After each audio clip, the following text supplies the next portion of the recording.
mind. The president of the People's National Party. Yeah, well, this is Beanie Man representing from yeah. Well, this is Beanie Man representing from our Golden, aka Marky G. Yeah, them not bad like we. Now them know we. Them just see we. Yeah, man, on them TV. Zaga, Z. Stand digga digga ding dang digga digga ding dang digga digga ding dang dang. Marky G, I know you are champion.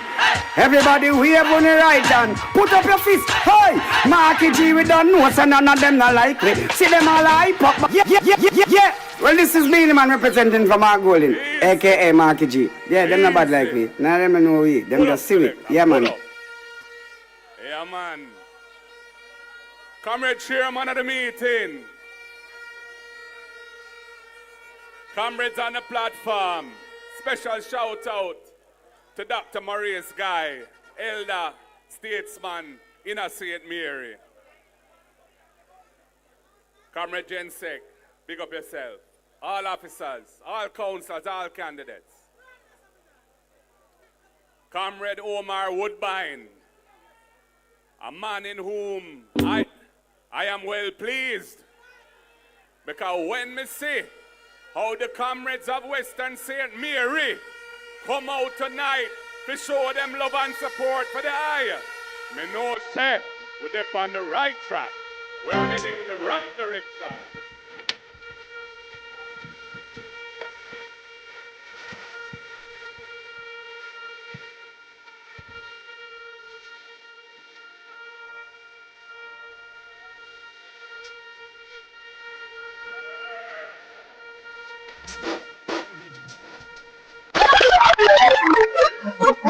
Yeah, man.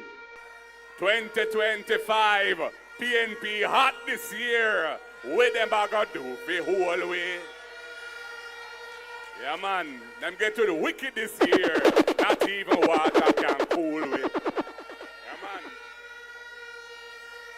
Comrades of St. Mary and Western St. Mary in particular, I want to express my gratitude to you for having delivered the St. Mary Municipal Corporation to the People's National Party in February 2024.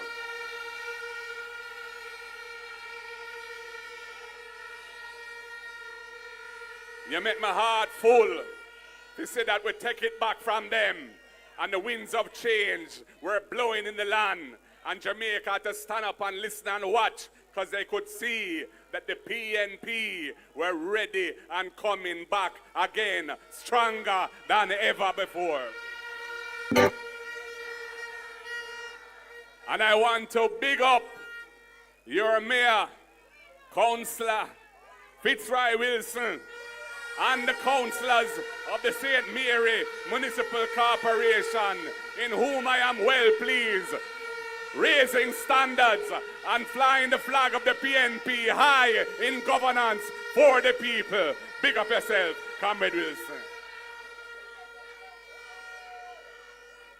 Comrades, I am traveling all over this land, the highways and the byways, the hills and the valleys, and I can tell you that the ground is fertile. The people want to see change, and the people want to see the People's National Party stepping up and taking back power in Jamaica to move the country forward and rid ourselves of a corrupt government that can't cross it and can't deliver hope and positive movements and change for this land.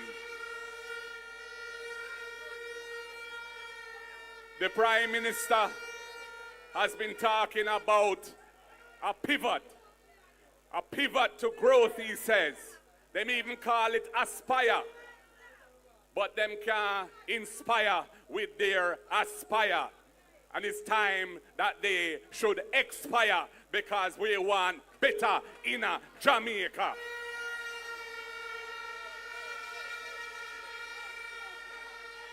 For 9 years, he has been the Minister of Economic Growth.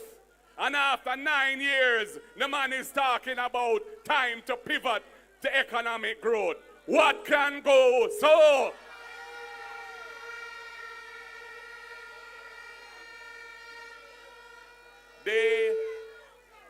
They have had 9 years to show what they can do. They have not delivered meaningful growth in the economy after 9 years. They promised 5% growth at the end of 4 years, and we gone 9 years, and we have negative growth in 2024, below zero. Them not ready yet, and them can't cross it, and it's time for them to go.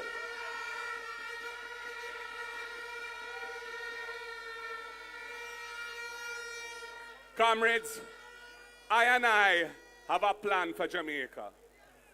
And our plan is based on uplifting the people of Jamaica, investing in the people of Jamaica, so that the people of Jamaica don't have to think that it's only foreign them can go for make it in life, because we want a Jamaica where you can make your life nice right here, so, and achieve your hopes and dreams right here in sweet, sweet Jamdong.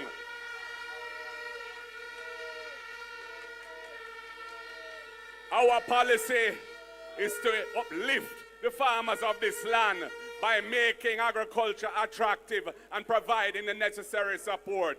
And we have a man of energy, a brilliant man in Dr. Dayton Campbell, who will be carrying the agriculture portfolio forward. And I know he will deliver for Jamaica, because food security is a real challenge in this time of climate crisis.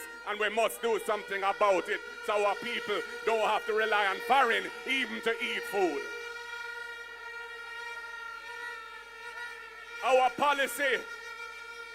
policy is to sort out the crisis in the education system.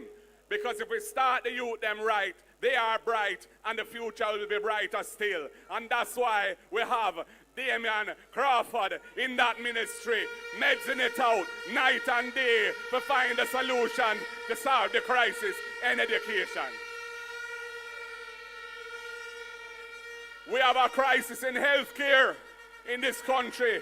If you're sick and you have to go to a public hospital and you need immediate attention, dog, name your supper, because you're not going to get to see a doctor. You're going to sit down on a bench or in a wheelchair in a corridor for hours and hours and days with no dignity, and the system treats you like you're nobody, and that is wrong, and we have to fix that too. And we have Dr. Alfred Dawes as our consultant surgeon with the experience and mental capacity to deliver the change. We don't want a minister who can only do well in public relations and marketing in the health ministry. We need a minister who can deal with the real problems and solve them. Comrades, I want to say a little bit about this constitutional reform business. Because this government say they're pursuing constitutional reform. They set up a committee where, other than the two that I appointed and Hugh Small, who I recommended, all of the people in that committee were handpicked by the government. So it wasn't a broad-based committee of Jamaicans representing stakeholders to decide what kind of reform they want. That's why our people, our representatives, never signed the report of that committee, because it was committing to do things that we don't agree with. And they now bring legislation to amend the Constitution to the Parliament, and they don't come and deal with us and say, all right, how are you going to solve this issue so that we can move forward together and amend the Constitution? It's like they want to push it down our throat and disrespect we, and we're not into that. They appointed a joint select committee, and we said we would go on the joint select committee. But we see this issue, if we leave in the monarchy in England, and time come for him leave the monarchy in England, you can't just leave the king as your head of state and keep the king's court as the final court of this country, where our constitution is them say what it mean. Our laws is them say how it go. And we supposed to be sovereign and independent. No. And if you ever have to carry a case up there, unless you're a multi-millionaire, you can never take a case to the Privy Council unless somebody up in England who have money, sorry for you, and pay for your legal fees. Because the cost of traveling there and fighting a case at our final court is out of reach of every Jamaican other than the very super rich people. In the meantime, we have the Caribbean Court of Justice. It is accessible. You don't need no visa for go there, like you have to go to London. They will come to Jamaica and hear cases like they did for a daughter from, I think, Waterhouse or one of them places there, Shanique Myrie, when she beat up the Barbados government because they excluded her from when she went there, and she win her case and then pay her money as compensation. The CCJ gave her justice. The CCJ is an excellent court. Design, we were part of the design. Jamaica, we were part of the financing. Jamaica, it is delivering justice at the highest level.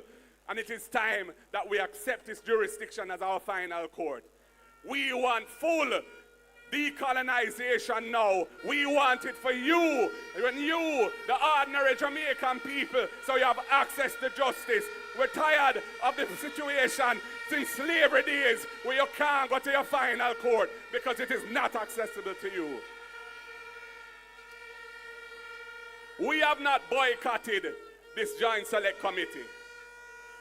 I have said, and I said it at the first meeting of the committee, we want to know what the government's position is, and we want to hear it from the Prime Minister as to why he wants to continue with a system where the Jamaican people don't have effective access to their final court. Why he wants to keep that as a system on the people. We are saying we're leaving the monarchy, we're leaving them fully, full decolonization now. Jamaica must stand up and take its place in the world with pride. Marcus Garvey, just get him exoneration or him pardon. And we must have the pride in ourselves to know that we can build institutions of quality that look about the interests of our people. So I say, we are not boycotting that committee. But until the Prime Minister, who has been promised for over a year to say what his position is on this issue, comes to the Jamaican people and explains his position, we are pausing our participation on that committee. And when we hear what the Prime Minister has to say, if it makes sense, we can talk. And if it don't make sense, well, I just so. I don't think this thing is going to go anywhere at this time because we have to have more discussions to see if we can arrive at a consensus position to take the country forward when it comes to constitutional reform. And that is the basic issue, comrades and friends, around that particular piece of legislation. Comrades, Jamaica is at a point where change is necessary. The last 10 years have been dedicated to fixing the public finances and the debt crisis. Now we need to move forward. We've solved that issue substantially, but we haven't been able to move the people's standard of living forward. People are suffering, people are hungry, the cost of living is too high, the infrastructure of the country is deteriorating, and the government, it seems, unable to do anything meaningful about it. They're selling future assets like 12 years of income from the Norman Manley Airport, and they're spending it on trying to win an election, on gimmicks and feel-good policies that won't last. So they're taking future income for present-day satisfaction. That is poor fiscal management. And they're talking about selling equity in Trans-Jamaican Highway to fund them budget again. I want to hear what their plans are to make sure that those resources build human capital so that tomorrow can be better than today for the Jamaican people. We don't hear nothing from them yet. And Jamaica wants a government of integrity. They want a prime minister that you can have trust and confidence in. Somebody who is declarations with the Integrity Commission can be certified. Somebody who signed the Leadership Code of Conduct and ensured that all of his spokesmen and parliamentarians have signed it. The Jamaica Labour Party has embraced an antagonistic position towards the Integrity Commission. Andrew Holness bring a lawsuit to try and overturn the entire anti-corruption framework of the country and to say that there's no such offense as illicit enrichment, which he's under investigation for as the first of the 8 that the Integrity Commission has brought the report to Parliament. He is not in good standing with the Integrity Commission. And it is a disgrace to Jamaica that our head of government is in that position. If it was me in that position, me that take with myself, I wouldn't have the effrontery to say I must continue to run the country when my thing not straight.